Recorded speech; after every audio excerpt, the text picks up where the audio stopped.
This is a fairly typical centres of mass question.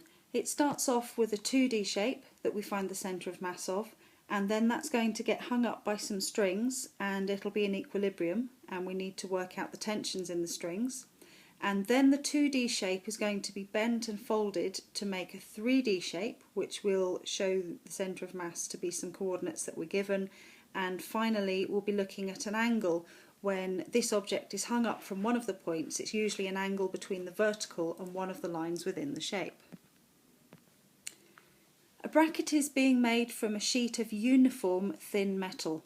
The fact that it's uniform helps us because the mass will be proportional to the area. So instead of having to use masses in the calculations, effectively we can just use areas. So we have a plate cut from this sheet of metal, and the dimensions are all given in centimetres. In the first part of the question, we need to show that the centre of mass has got coordinates 0.8, 2.5. So I'll begin by setting up a table. I'm going to put on the left hand side of my table the whole shape that I'm interested in, and I want to find the centre of mass of this shape. I'm going to call the coordinates of the centre of mass x bar and y bar. And then the shape's been divided into 4 pieces. There's various ways I could choose to cut up the shape. I could cut it into rectangles, squares, as many as I like. I'll try and do the least number possible, and there's various ways of cutting it into 4 pieces. That's really my best option. I've chosen to divide it up into the 4 pieces as shown on the right hand side of my diagram. So first of all, to fill in the masses or the areas, it's basically a question of counting squares. So in the shape on the left, the whole shape that we have, it has an area of 10 square units, and then the shapes I've divided it into are going to have 2, 4, 2 and 2 square units of area that's proportional to units of mass. So first thing to do is to look at the first piece that I've got. It's probably easier, although I've drawn a diagram here, I'm going to look at the actual original question to see where its centre of mass is. So in the geometric centre of that rectangle, the x coordinate is negative, so I'm going to be at -1/2, and then the y coordinate halfway up that rectangle is going to be at 1. So I've got -1/2 for the x coordinate, 1 for the y coordinate. I'll do a similar thing moving on to each part of the shape, so looking at the original shape and then what the coordinates are using the axes given of the centre of mass. So my next shape, it's right in the middle of that square with an x coordinate actually of 0 and a y coordinate of 3. So I fill in the 0, 3. Doing a similar thing for the next shape, I can see that its x coordinate is going to be at 2 and the y coordinate at 3.5. I'll write that as 7/2. And final piece with an x coordinate of 2.5 or 5/2 and a y coordinate of 2.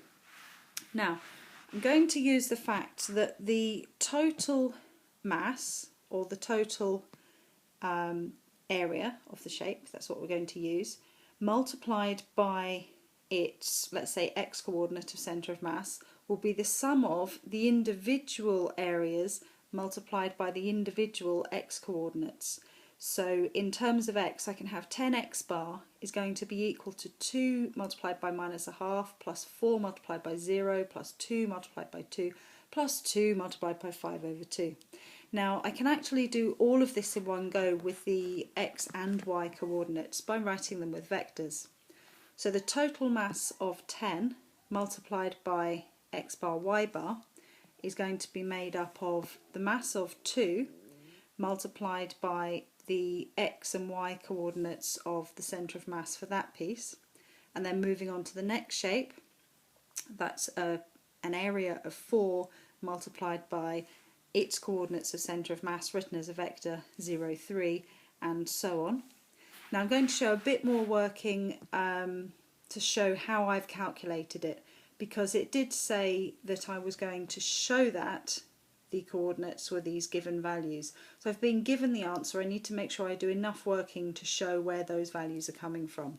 So finally I've got my 10 x bar y bar is 8.25. I'm going to divide that by 10 to get the x bar is 0.8 and y bar is 2.5, and that's written as a column vector. So finally the coordinates that that represents will be written as coordinates in brackets with a comma 0.8, 2.5.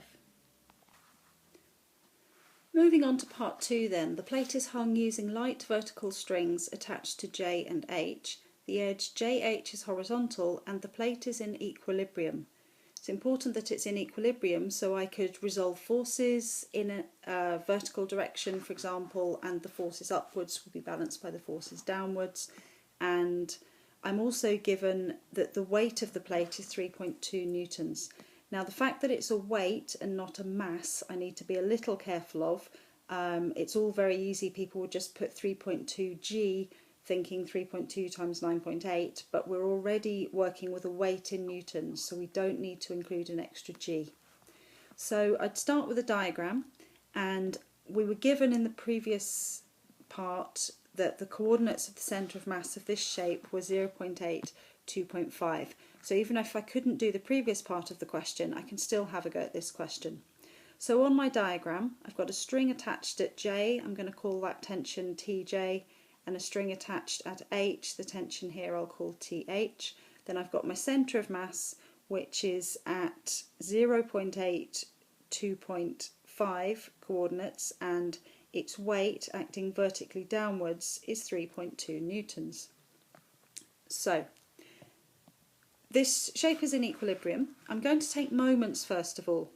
Now if I take moments about J, then because the perpendicular distance of the line of action of this tension through J is 0, then I won't need to take this one into account in my calculations. So I'll be able to do a calculation involving the weight and its perpendicular distance from J, and this tension and the perpendicular distance of its line of action from J. So there's only one unknown in there, so that means it should be a straightforward calculation. So taking moments about J, I'm going to say on one side I've got the weight of 3.2 and the line of action of that force, the perpendicular distance from that line of action to J is just 1 unit plus the x coordinate of 0.8, so that's a distance of 1.8. And then on the other side, going in the opposite direction, so TH would move this whole shape in an anti-clockwise direction if it were to move, whereas the weight would pull it around in a clockwise direction. Now my TH, that force, that's 4 units, we can just count the squares across the top there to get that 4 multiplied by TH is 3.2 multiplied by 1.8. So if I just rearrange that to get the value of TH, we see that that's 1.44. So then the next thing I would do, I could take moments about another point, but actually it's going to be easier to resolve forces. So resolving vertically, as it's in equilibrium, all the forces upwards will be balanced by all the forces downwards. So we've got the TJ and the TH moving vertically upwards, and we've got the 3.2 downwards. So I've already got the value of TH, so I can substitute that in, and my TJ then is 3.2 minus the value of TH, which was 1.44, and that leaves 1.76. So just to sum up and reread the question, I was asked to calculate the tensions in each of the strings, and they were described as strings attached to J and H. Sometimes they're called T1 and T2. In this case we weren't really given a way of labelling them. So the tensions in the strings attached at J and H are 1.76 newtons and 1.44 newtons respectively. Okay, so when we go into 3D, it doesn't really get any more difficult. We just need to be very careful about what's going on. So again, I've split the diagram into, on the left hand side, the whole bracket, and on the right hand side I've divided it up into smaller pieces. I've chosen 4 pieces again, which are slightly different from the ones used in the previous part of the question, mainly because, for example, there's a whole 4x1 rectangle on the left hand side which is folded vertically upwards. I'm going to keep that as one entire piece, and similarly on the right hand side there's a 2x1 rectangle which is folded and that's pointing downwards vertically. The other 2 pieces I've used are two 2x1 rectangles. I could have used a 3x1 and then a 1x1 square. It doesn't really matter. So looking at the coordinates of these, I've now got Z coordinates included as well, and I just need to be very careful thinking about where all the other coordinates go. So starting with the piece on the left, this piece that's been folded up, its X coordinate, well, this piece has been folded up and it's actually lying on the y-axis in the YZ plane. So this whole piece has an X coordinate of 0. And then the centre of mass would be in the centre of that rectangle. So in terms of the Y coordinate, that's 2, and for the Z coordinate, that's a half. So I can fill in that part of the table. It had an area of 4, X coordinate of 0, Y coordinate of 2, Z coordinate of a half, and so on for the rest of the shape, being very careful to count the squares across and get the X, Y and Z coordinates of each part as I go along. I then do the same procedure as before, in that I take the 10, the total area, multiplied by the vector of the centre of mass position, which was X bar, Y bar, Z bar, and that's made up of the area multiplied by the X, Y and Z coordinates for each of the constituent parts of the shape. Again, I show some working with my calculations. I end up with a value of 10.270. I divide through by 10 because it was 10 multiplied by this X bar, Y bar, Z bar to give me the final answer of 2.70, which I write as coordinates as 2.70 in brackets with commas. The bracket is now hung freely in equilibrium from a string attached at O. Calculate the angle between the edge OI and the vertical. Now I can use the values given in the previous part, so even if I couldn't do that previous part, I know that the centre of mass has got an X coordinate of 1, a Y coordinate of 2.7 and a Z coordinate of 0. So it's lying in the XY plane, and we've got 1 and 2.7 for the X and Y coordinates. Now we want the angle between the edge OI, so that's actually running right along the y-axis, and the vertical. And if we hang up a shape, its centre of mass will lie vertically below the point that we hang from. So the best way to do this is actually to leave the diagram as it is rather than try and redraw it in the way that it's been hung. It's hung up from O. The centre of mass needs to be vertically below O, so all I need to do is simply draw a line through O, through the centre of mass, and label that line the vertical. I then look for which angle I'm actually looking for. So I've got the edge OI and I've got the vertical, and I want the angle between them. So I can draw this separately, perhaps on a little diagram of a triangle. So I've got my edge OI and I've got the angle, and then I've got the vertical leading up to the centre of mass. So my OI, well, that's actually just my Y coordinate of the centre of mass, and then this other side of the triangle is the X coordinate, that's the 1. So I've got the 2.7 and the 1. Now this is a right angled triangle and I can just use basic SOHCAHTOA. So I'm looking for this angle theta, and I've got the opposite side of 1 and I've got the adjacent side of 2.7. So that's the TOA part of SOHCAHTOA. I'm going to use tan. So tan theta would be 1 over 27. So the angle that I'm looking for is the inverse tan of 1 over 2.7, for which I can use my calculator.